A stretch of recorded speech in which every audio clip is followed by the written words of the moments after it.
லூக்கா சுவிசேஷம் 7ஆம் அதிகாரம் 13ஆம் வசனம் 14ஆம் வசனம் இப்படியாக சொல்லப்பட்டிருக்கிறது. கர்த்தர் அவளை பார்த்து அவள் மேல் மனதுருகி அழாதே என்று சொல்லி கிட்ட வந்து பாடையை தொட்டார். அதை சுமந்தவர்கள் நின்றார்கள். அப்பொழுது அவர், வாலிபனே, எழுந்திரு என்று உனக்கு சொல்கிறேன் என்றார். என் அன்புக்குரியவளே, மகன் இறந்த துக்கத்தில் தாய் அழுது கொண்டிருப்பதை இயேசு கண்டார். அவள் கண்ணீரை ஆண்டவர் துடைத்தார். அவள் மேல் மனதுருகினார்.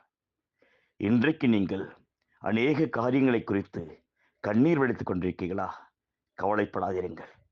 அந்த விதவையின் கண்ணீரை துடைத்த தேவன் உங்களுடைய கண்ணீரை துடைப்பார். அந்த மகனை உயிரோடு எழுப்பி அவரிடத்து ஒப்புவித்தவர் உங்கள் வாழ்க்கையில் காணப்படுகிற அநேக பிரச்சனைகளிலிருந்து உங்களுக்கு விடுதலை கொடுப்பார். கர்த்தர் உங்களை ஆசீர்வதிப்பார்.